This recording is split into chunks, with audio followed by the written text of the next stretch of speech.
por tres. Marta Olivia, buenas tardes. ¿Qué tal, Julio? Muy buenas tardes. Espero que me escuchen bien. Estoy en una compu que no es mía, hablando de internet y demás, pero estamos bien. Se escucha todo bien. Marta Olivia, ayer entrevisté a Anabel Hernández y a Adela Navarro, y aparte de lo que ellas dijeron, en particular insistieron mucho en la referencia respetuosa y con admiración de la parte que tú expusiste dentro de este Tribunal de los Pueblos que está analizando los casos de asesinatos de periodistas. Platicaron o compartieron lo que tú habías dicho referente pues a las situaciones que ya las hemos platicado en otras ocasiones, pero que ahora han sido expuestas en este lugar. ¿Cómo va esta sesión? ¿Qué es lo que has dicho? Por favor, platícanos, Marta Olivia. Sí, claro, Julio, fíjate que además de dar un panorama de lo que hacemos en las reporteras en guardia, quiero decirte que estoy transmitiendo ahorita desde la biblioteca de la Casa del Tiempo de la Universidad Autónoma Metropolitana, que ha cedido este espacio lindísimo aquí por la Casa del Tiempo. Entonces, es importante destacar primero su apoyo y el evento de lo que está pasando aquí en el tribunal. Además de referirnos a la situación de las reporteras en guardia, y quiero subrayarlo ahí, que es una colectiva de mujeres periodistas, más de un centenar de periodistas de 24 estados de México, que hacemos trabajo honorario, sin fines de lucro, y donde hemos hecho los perfiles de las y los periodistas asesinados en México del 2000 a la fecha. Hemos hecho 70 perfiles hasta ahora, de los cuales 12 son mujeres. Y bueno, ¿qué es lo que hemos observado? Y voy a dividir en dos partes mi intervención, que también lo hice ayer. Una es lo que hablé a partir de las reporteras en guardia, que significa qué es lo que vemos en el patrón de todos estos asesinatos. Una violencia estructural apoyada por una cadena de complicidades desde el aparato del Estado, que pasa por el gobierno de la República. Estamos hablando sin etiquetas, estamos hablando del 2000 a la fecha, que pasa por el gobierno federal, que pasa por la milicia, por los gobiernos estatales y autoridades municipales. Hasta ahora lo que yo he visto de los testimonios y lo que hemos aportado es que no hay una voluntad política para investigar los asesinatos y transparentar lo que sucede al respecto.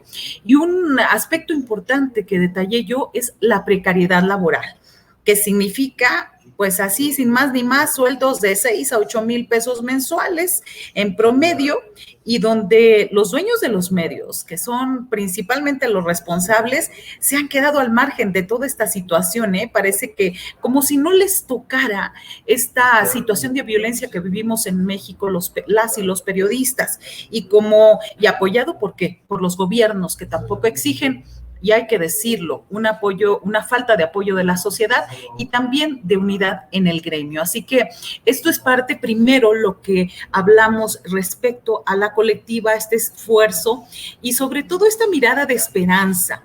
Cuando empezaron ayer los jueces hablaban de que los primeros testimonios decían daba desesperanza. Pero pues es la realidad que vivimos en el día a día quienes ejercemos el periodismo, más el periodismo independiente en los estados.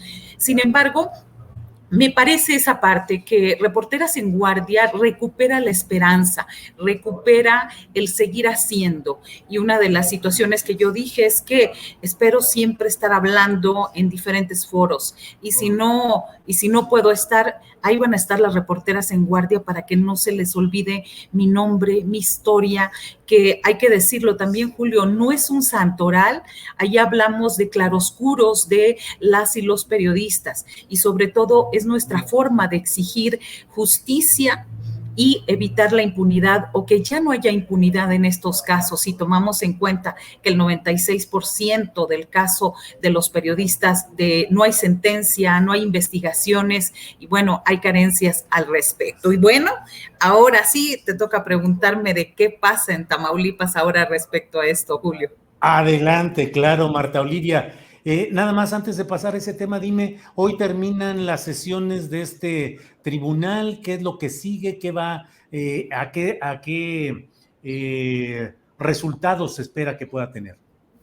Sí, hay una parte de exposiciones y donde el tribunal, una abogada y también los jueces escuchan todos la información. Han sido sesiones de verdad maratónicas, empezaron ayer desde las 9 de la mañana. Este es un esfuerzo conjunto entre diferentes organizaciones como Prensa Sin Límites, CPJ, Reporteros Sin Fronteras y también la Red por la Libertad de Expresión en México. Y bueno, quiero comentarte que Vivir Quintana estuvo ayer con nosotros al cerrar la sesión, quien le hizo un corrido a Milo López, este periodista asesinado en Veracruz en el 2011. Entonces fue bastante, pues muy conmovedor. Está aquí la familia de él y hoy se va a tratar el tema de digamos, en cada país el tribunal escoge un caso emblemático y en el caso de México es el de Miguel Ángel López Velasco. Así que Milo Vela, que está aquí su familia, ha venido de diferentes partes. Ha sido, yo supongo que con base en todos los testimonios que hemos estado dando, ellos hacen una relatoría, supongo, y después emiten algún pronunciamiento, porque bueno, ahorita es escuchar. Hoy terminan los trabajos por la tarde, seguimos aquí, y bueno, uno de veras que es sorprendente cuando uno piensa que ya no puede escuchar más.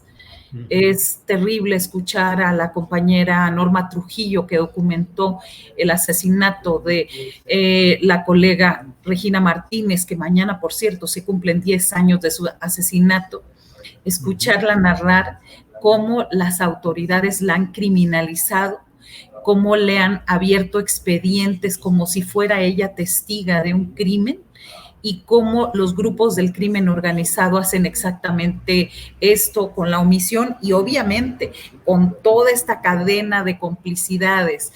Y obviamente, repito, y es falta de voluntad política. ¿Por qué? Porque no nos podemos particularizar en un caso. No podemos hablar solamente de un detalle, sino que hay todo un contexto alrededor. Y hablando de eso, eso es lo que hay hoy. No sé, Julio, perdón, si me... No, adelante, Marta. Sí, yo he documentado del 2000 a la fecha 22 asesinatos de periodistas en Tamaulipas en este periodo. Se repite el esquema, se repite en el caso de este último sexenio, pasamos de un estado de silencio impulsado o presionado por parte del crimen organizado a un estado de silencio institucionalizado, donde el gobierno de Tamaulipas, pues no les gustan las cifras de asesinatos, de extorsiones, de secuestros, y lo que hace es ocultar los números y los datos. Cuando hacen un comunicado, es en un lenguaje críptico. Y bueno, también no vas a andar preguntando en Tamaulipas o tocando la ventanilla de la Procuraduría, que además no te da entrevistas la Fiscalía ahora, no preguntas de detalles. Entonces, parten de la idea, Francisco García Cabeza de Vaca y el fiscal Irving Barrios Mojica, parten de la idea que si no se documenten los medios de comunicación por esto que hacen, esta estrategia de medios que hacen, creen que las extorsiones, los secuestros, los crímenes no dejan de suceder, se esfuman. Entonces, es una estrategia bastante extraña. ¿Por qué?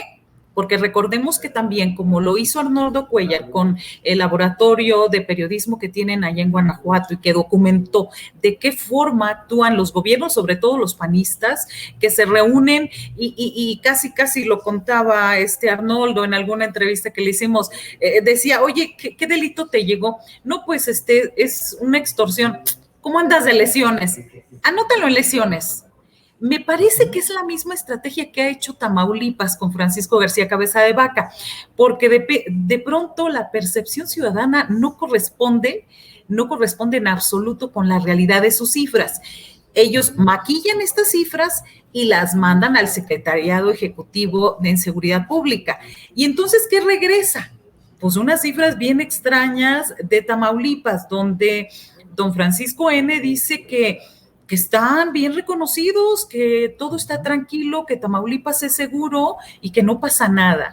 Esa es la forma de cómo ha pasado Tamaulipas, estado de silencio, promovido por el crimen organizado, a ser una violencia institucionalizada, donde los periodistas incómodos somos invisibilizados, no simple y sencillamente no existimos. Cuando hay alguna aclaración, no la hace el gobernador a través de una conferencia en una de las cadenas de televisión de Tamaulipas para contestarnos, por ejemplo, las críticas que hacemos en un 2x3 Tamaulipas. Julio. Híjole, pues sí, Tamaulipas, el periodismo en silencio, la manipulación de cifras, el ocultar o pretender ocultar la realidad, al menos para efectos de este maquillaje. Pues Marta Olivia, espero que tengamos luego oportunidad de asomarnos a todo lo que se haya concluido en este encuentro en el que estás participando. Gracias a ti, gracias a las instalaciones desde las cuales estás haciéndonos favor de transmitir para este programa. Y seguimos adelante, Marta Olivia. Gracias, un abrazo grande para ti, para todo el equipo y para Adriana Buentello. Buenas tardes. Gracias, Marta. Hasta luego.